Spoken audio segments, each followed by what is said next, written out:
Diffusion मतलब जिस area में जिस रीजन में जिस एरिया में मॉलिक्यूल्स या फिर पार्टिकल्स का कंसंट्रेशन अमाउंट ज़्यादा है, वो मूव करेंगे ऐसी एरिया में जहाँ पे उन पार्टिकल्स एंड मॉलिक्यूल्स का कंसंट्रेशन क्या होगा, कम होगा।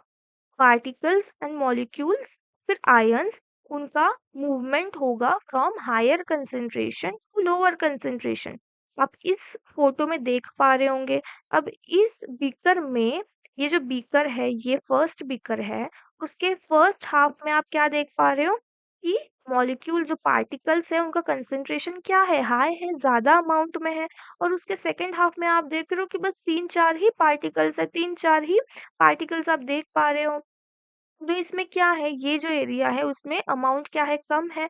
तो इसमें क्या होगा, जहाँ पे अमाउंट ज़्यादा है वो मूव करेंगे कहाँ, जहाँ अमाउंट कम है, और वो इक्वलाइज़ करेंगे। देखो इसमें आप देख पा रहे होगे, है ना? इसमें आप देख पा रहे हो कि जो अमाउंट ऑफ मॉलिक्यूल है, अमाउंट ऑफ पार्टिकल्स जो है वो इक्वली डिस्ट्रीब्यूटेड है। बस यही चीज़ है डिफ्यूज़न। कुछ टफ है? कोई भी नहीं, कोई बड़ा कंसेप्ट नहीं। डिफ्यूजन मतलब क्या कि जहाँ पे मॉलिक्यूल्स पार्टिकल्स का कंसंट्रेशन ज्यादा होगा, वो क्या करेंगी, मूव करेगी जिस एरिया में उनका कंसंट्रेशन कम है, और वो इक्वलाइज हो जाएंगी, है ना? अब देखो फॉर एग्जांपल, अगर आपने ये चीज आपने भी पहले काफी स्कूल टाइम में की होगी कि आपने एक ड्रॉप लिया पानी का, राइट? उसमें आपने क्या किया, एक ड्रॉप ऑफ इंक डाला। तो क्या वो इंक एक जगह पे ही अटकी हुई रहती है? नहीं ना, वो क्या होती है, स्प्रेड होती है। उसके मॉलिक्यूल्स क्या होते हैं, इवनली स्प्रेड होते हैं, है ना उसमें। तो यही चीज है डिफ्यूजन। डिफ्यूजन मतलब क्या है, मूवमेंट ऑफ पार्टिकल्स और मॉलिक्यूल्स और ions from a region of higher concentration, जहाँ पे उनका अमाउंट क्या है, हाई है, ज्यादा है, to a region of lower concentration, जहाँ पे उनका अमाउंट क्या है, कम है। अब इन्होंने क्या बताया कि डिफ्यूजन का जो रेट है, रेट ऑफ डिफ्यूजन, वो गैसेस का क्या होता है, ज्यादा होता है। गैसेस जो है वो ज्यादा फास्ट है, वो मूव करती है, सबको पता है ना? उनमें जो पार्टिकल्स होते हैं ना, जो बॉन्ड होता है, जो मॉलिक्यूलर बॉन्ड होता है, वो क्या होता है, वीक होता है। उनमें कितनी सारी स्पेस होती है, देखो बहुत काफी सारी। अब देखो इसको अभी आप इग्नोर करो, हाँ, मॉलिक्यूल्स कैसे दिख रहे हैं ना, ये ऐसे, ये सारी चीजें नहीं सोचनी है आपको।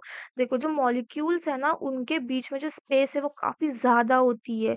इनमें कोई भी मॉलिक्यूलर बॉन्ड ऐसा स्ट्रांग नहीं होता, तो ये क्या करते हैं, इजीली स्प्रेड होते हैं, फैलते हैं, है ना? गैस जो है वो इजीली ज्यादा मूवेबल होती है, ज्यादा इजीली स्प्रेड करती है। और जो जो लिक्विड है उनके मॉलिक्यूल्स में थोड़ा कम स्पेस होता है, तो वो एज कंपेयर टू और गैस, वो थोड़ा कम मूव करेगी, है ना?